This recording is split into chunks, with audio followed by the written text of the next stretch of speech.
comunicación de incomunicación.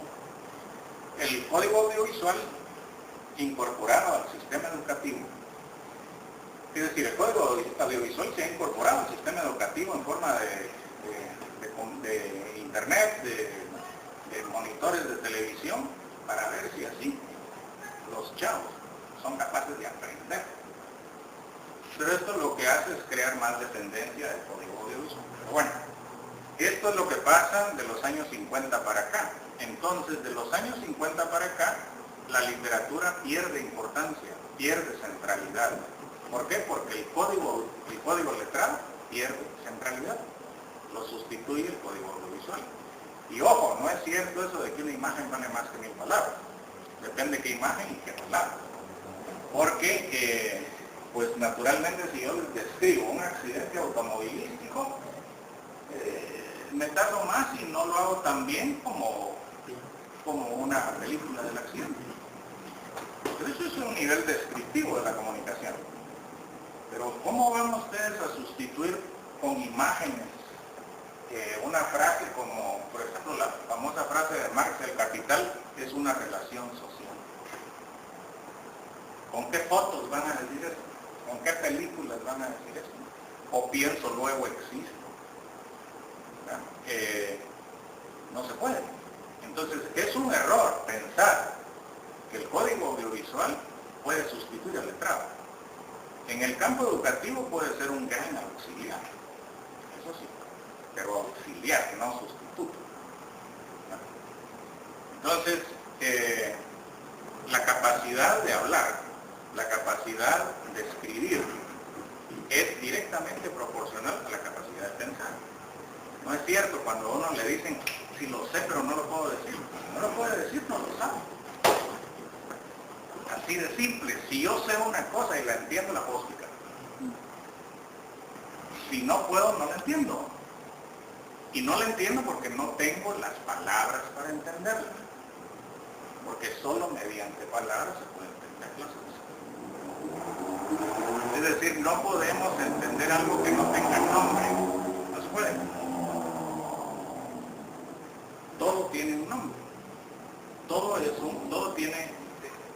Toda explicación es conceptual y los conceptos son palabras.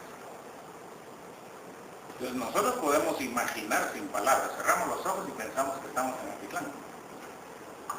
Podemos imaginar que viajamos en el lomo de un dragón, ¿no? Pero reflexionar, explicar, analizar, sintetizar, eso solo se puede hacer con palabras. Entonces, si uno no sabe hablar, no sabe pensar. Bueno, pensar analíticamente. Pensar, sí, ¿verdad? Es decir, qué bonito está mi perro, qué bonito. Eso sí, ¿no? Estamos hablando de reflexión, de análisis, de síntesis. Bueno, entonces, el desarrollo literario, pues, poco a poco se convierte en desarrollos literarios nacionales que cumplen esta función, igual que la pintura, igual que el cine, ¿no? Por ejemplo, los gringos, y aquí estamos en el ambiente gringo,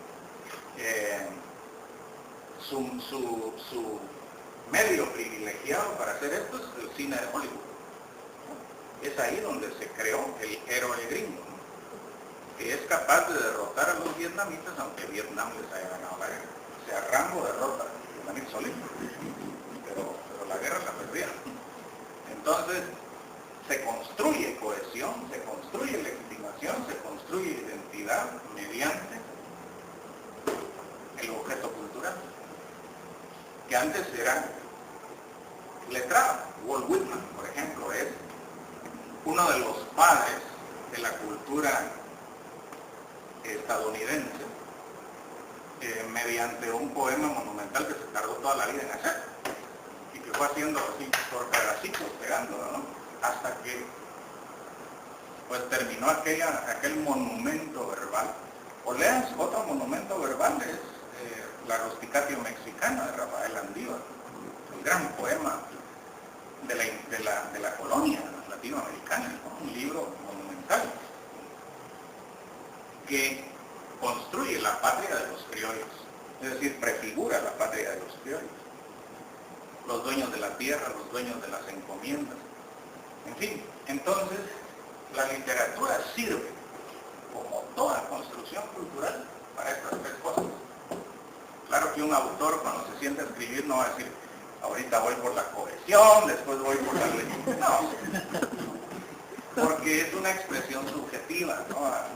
La literatura es expresión de la subjetividad y el escritor, sin quererlo, es como una antena que capta todo y es capaz de sintetizarla en un libro, en dos o en tres.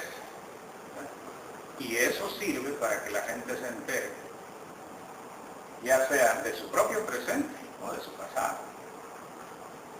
Esa es la función que cumple la literatura y para eso ha servido hasta antes de la televisión. ¿De dónde sacaban las mujeres sus identidades femeninas? De las novelas románticas en el siglo XIX. Leían María de Jorge Isaac, se emocionaban. Leían Bala de Chateaubriand. ¿Y de dónde sacaban los hombres sus identidades masculinas? De los personajes de las novelas. Como ahora se sacan las identidades de la tele. Las mujeres las sacan de Madonna, ¿ya? Los hombres de Michael Jackson, ¿ya? O de cualquier cantante popular, ¿no? Las formas de caminar, las formas de hablar, las formas de vestirse, ¿no? La vestimenta expresa valores identitarios. Si yo me creo por eso me visto así. Los punks. Los punks son los más tímidos del mundo, andan todos satánicos, pero ustedes se les acercan un poco. Y lo peor es que creen que son rebeldes.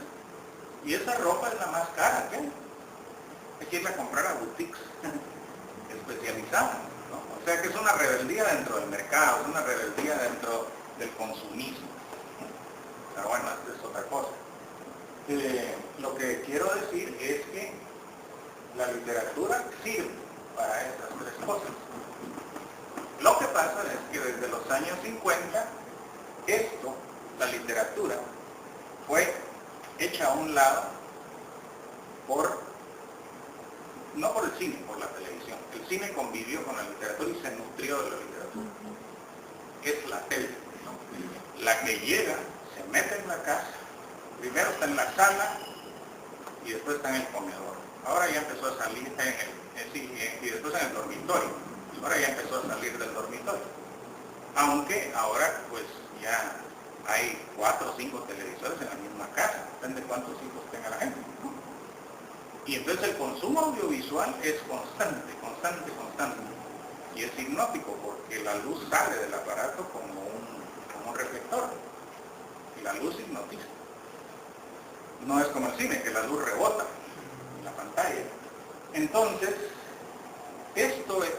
a partir de los años 50, la gente lee menos.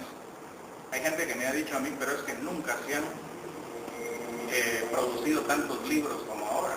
Sí, pero eso no quiere decir que se lean. Primero, ¿no? Eso no quiere decir que se lean, por un lado. Por otro lado, los libros que sí se leen son libros ligeros, ¿verdad? Estos de autoayuda, ¿cómo se llama? De Paulo Coelho, de Og Mandino, de Norman Vincent Peale, de Dale Carnegie, de esas cosas que son conductistas, ¿no? Que le dicen a uno cómo comportarse para ser aceptado socialmente. ¿Bueno? Mire, si usted está triste y le dan ganas de llorar, sonríe. Y la psicoterapia es así también, ¿no? Es decir, fíjese que yo tengo depresión, bueno, mire, cuando siente que ya le dan esa depresión, rece y sonría. Entonces, como el conflicto no se soluciona porque no se bajan las causas, la gente es como una bomba de tiempo, está sonriendo y de repente agarra una pistola y se carga a 20 gente, ¿no?